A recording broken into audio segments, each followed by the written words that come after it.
Hello YouTube world, Mac Daddy 1911A1 here with the Shade Tree Survivalists. The subject of this video is multi-role weapons. First, right off the bat, a small disclaimer. I am no kind of expert and have never served in the armed forces. However, I am a thinking man. Though like most, I am prone to impulse buys.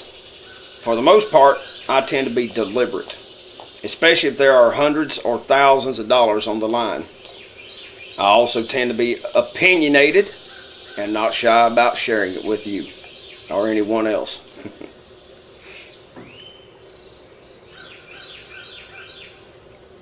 However, I also tend to research in depth just about every subject I am interested in, be it history, trucks, or guns. I love to do handyman projects and hate to ask for help. One of my failings. But I do believe in helping one's self.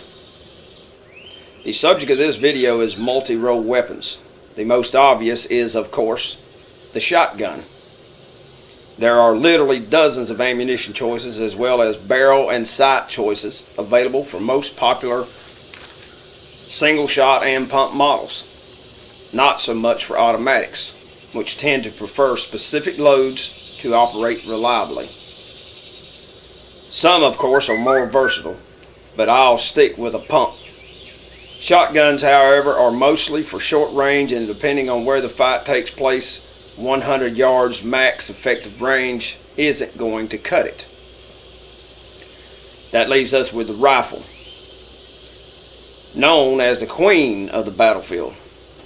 There is simply no other weapon that can fill the role as well.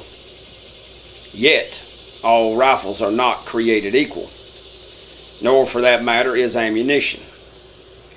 Barely anyone would argue that the Krag Jorgensen carbine was half the rifle of the Mauser 98, which was copied more or less by all the armies of the world that fought during World War I. Nor that the Krag's round-nosed bullet was inferior to the pointed Spitzer bullets that the Mauser used. As a matter of fact, after World War I was over, Mauser sued and won a patent infringement case against the United States government for the use of a pointed Spitzer bullet design for the 30-06 cartridge, or 30-06 Springfield cartridge. Yeah, I'll get it out here in a second. The short-lived 30-03 for the 1903 rifle had a round-nosed bullet, but while production was halted for modifications to the original rifle's design, a Spitzer bullet was tested in the 30-03 case. It was superior in every way and therefore adopted as the legendary 30-06 Springfield cartridge when production continued. But you did not come here for a history lesson, did you? Multi-role weapons as opposed to specialty weapons.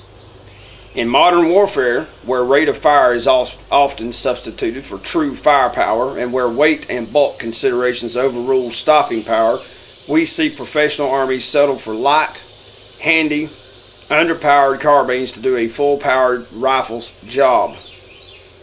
Though, of course, now we have the advent of rifles that can transform from a poodle shooter, as Colonel Jeff Cooper called them, to long-range, hard-hitting rifles by changing out barrels or entire uppers. Modular platforms. Great idea for a professional army who is not having to pay the bill. I want to focus more on the Minuteman or the militiaman, where the individual will buy and use and feed his or her weapon system. Most of us cannot afford two completely different weapon systems, nor two separate types of ammo. Maybe we could if... that damn phone. Maybe we could if one is a slow-firing bolt gun, but certainly not a semi-automatic. Some seem to think that in a battle that ammunition, food, and water will magically appear out of the sky. It will not. So, steady, sustained, and aimed fire with a rifle and cartridge combination with plenty of power is what will be needed. Not multi-shots to take down one bad guy. Not multi-shots to take down every bad guy. You'll run out of ammo so damn fast it will make your head spin. And as I wrote down here, otherwise you run out of ammo quickly and have not hurt the enemy substantially. Therefore, in my not so humble opinion, a full power 30 caliber cartridge is what is needed at the minimum. And marksmanship. A true multi-role rifle should do well in several combat situations and have the power to kill the enemy quickly and as well as penetrate and or destroy barriers through weight of fire. Let's define the individual roles a rifle may be called upon to fill. And I got my pieces of paper here screwed up.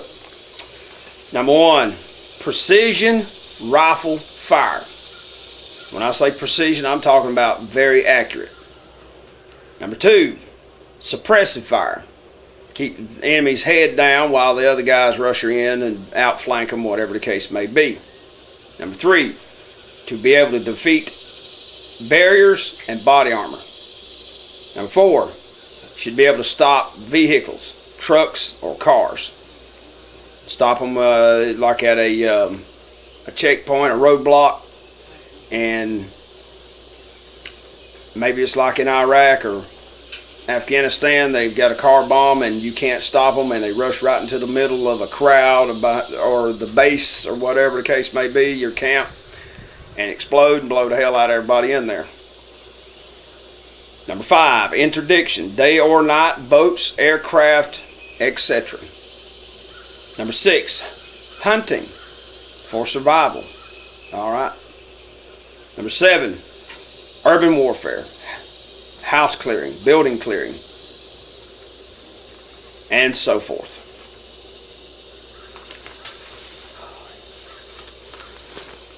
Some of the attributes of a multi-role rifle. Number 1, reliable. Wet or dry, muddy, clean, whatever.